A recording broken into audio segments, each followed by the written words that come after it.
समुद्र मंथन जब हुआ था तो उसमें से कई चीजें निकली थी जो देवताओं और राक्षस दोनों ही लेना चाहते थे, जिसमें से विष भी था, अमृत भी था और एक कल्प वृक्ष था। बताया जाता है कि पूरे विश्व में सिर्फ 5 कल्प वृक्ष हैं, जिसमें से एक कल्प वृक्ष मेरठ में भी स्थापित है। हम मेरठ के गोल मंदिर में, और ये जो हमारे साथ है ये कल्प वृक्ष है।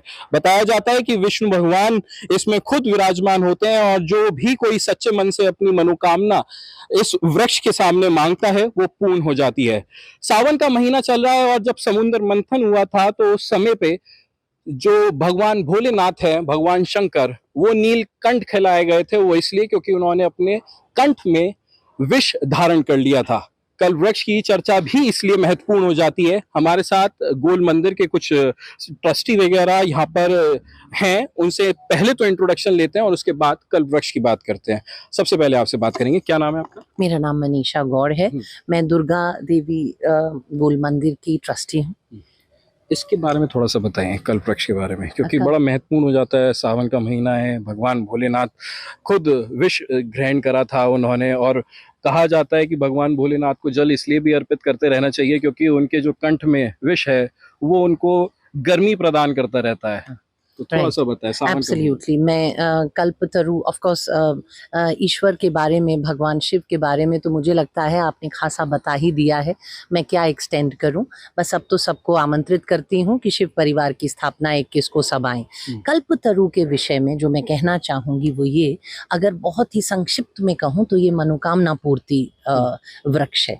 ये कहा जाता है वेदों में कि अगर इसके नीचे खड़े होके हम सच्ची आस्था से शिव का ध्यान करते हुए इनसे कोई भी विश मांगे तो वो पूरी होती है। और विश्व में ये 5 जगह है। थैंकफुली हमें पता चला हमारे यहाँ भी है और ये सर्टिफाइड है। कैसे पहचान हुआ आपकी? ये जो है ना, इसमें आप देखें, इसमें ये जो लीव्स हैं, इसको देख के हमारे पिताजी के पास आते रहते थे कुछ लोग, तो वो साधु थे, उन्होंने कहा मुझे लगता है ये कल्पतरु है। ये देख रहे ना, 1 2 3 ये इस तरह की लीव्स इसकी शेप थी। अगर किसी पेड़ में देखें तो 5 और 6, इसमें 5 और 6 इसमें पत्ता होता है, एक बंच एक साथ।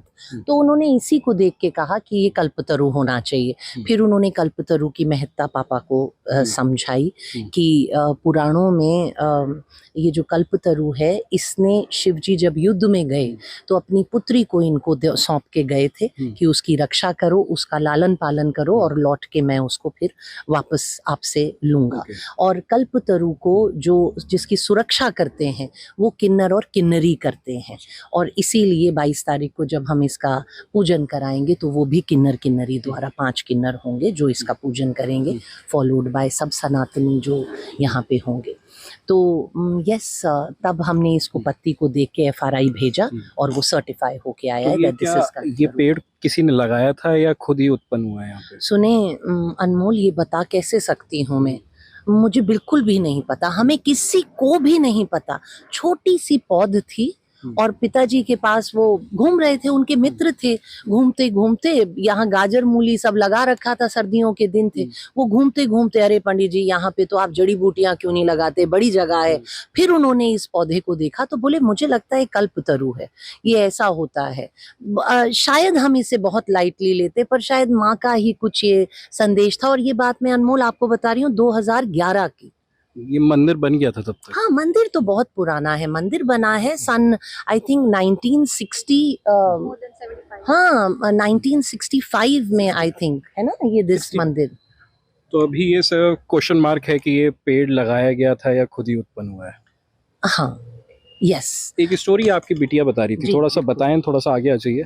क्या नाम है आपका? मेरा नाम रतिका गौड़ है और मैं भी ट्रस्टी हूँ इस मंदिर की। जी, तो क्या आप स्टोरी बता रहे थे जो कल्प वृक्ष से जुड़ी हुई है, थोड़ा सा बताएं।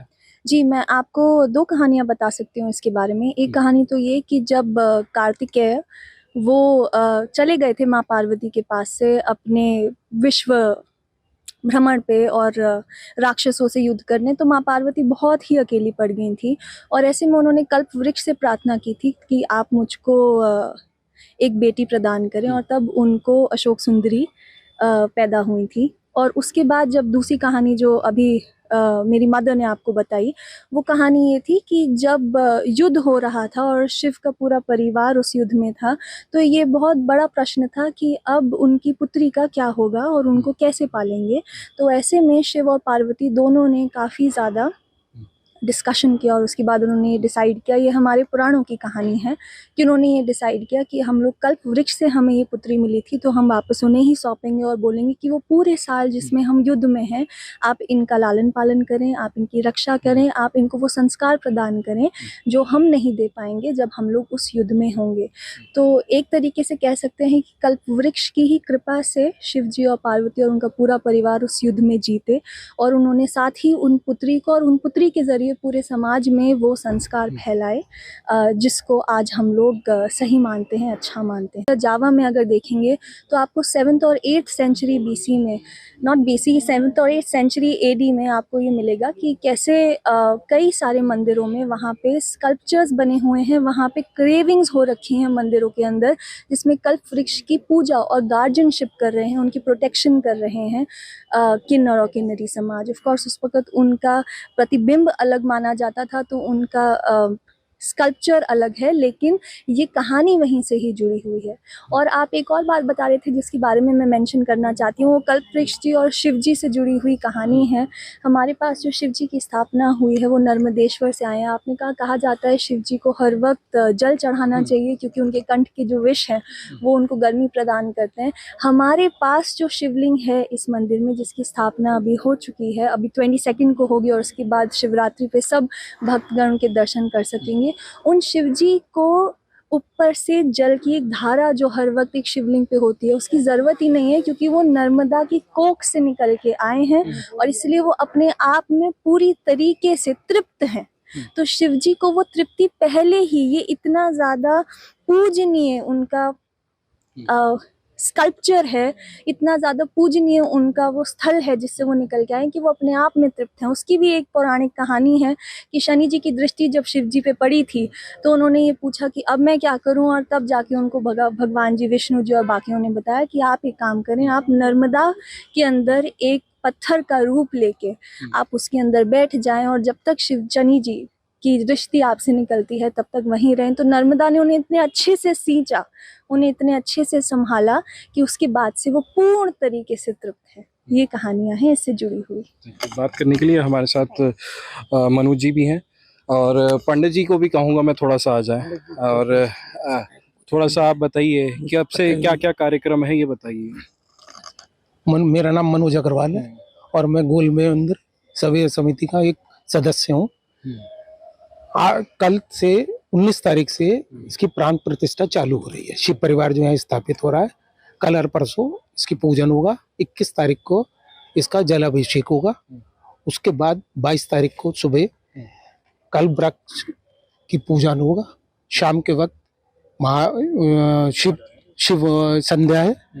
23 तारीख को शिवरात्रि है ही, और शाम के वक्त वहाँ पे हम लोगों ने एक महाआरती का आयोजन करा है जिसमें मेरठ के ही कलाकार सब उसकी तर्ज पर, उज्जैन की तर्ज पर महाकालेश्वर के भभूत और उससे महाआरती का आयोजन करें। ठीक, पंडित जी आप बताइए कितना महत्वपूर्ण ये स्थान हो जाता है जब यहाँ पे कल्प वृक्ष हैं, देवी माँ खुद जगदम्बा विराजमान है और उसके बाद अब महादेव भी यहाँ पर विराजमान होने वाले हैं, आप स्थापना करेंगे, कितना महत्वपूर्ण हो जाएगी ये जगह? बहुत बहुत महत्वपूर्ण, सर्वश्रेष्ठ, सब प्रकार से संपन्न, किसी भी चीज की कोई कमी नहीं रहने वाली है।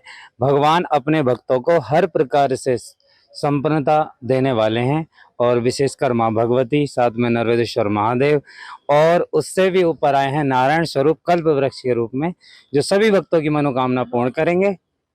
तो मैं आपके माध्यम से यही कहना चाहता हूँ सभी भक्तों से कि आएं और जय देवी नगर में गोल मंदिर में आकर के अपनी मनोकामना पूर्ण कराएं। जय माता दी। देखिए कल्प वृक्ष है, इसकी पूरी कहानी बताई गई है और किस तरीके से किन्नर और किन्नरी यहाँ पर आके पूरी रक्षा की जो कहानी बताई गई है ट्रस्टी के द्वारा यहाँ पर, वो आपने सुनी है, और किस तरीके से यहाँ पर पूजन होगा उसके बारे में भी पूरी जानकारी दी गई है। तो कल्प वृक्ष एक ऐसा स्थान है जो जहाँ पर यहाँ पर कोई भी आएगा तो फिर उसकी मनोकामना पूर्ण होगी। साथ ही साथ यहाँ पे जब जगदम्बा माँ विराजमान है, महादेव यहाँ पर विराजमान है, तो ये स्थल जो है एक तीर्थ स्थल के बराबर का हो जाता है। अनमोल शर्मा, TV9 उत्तर प्रदेश, मेरठ।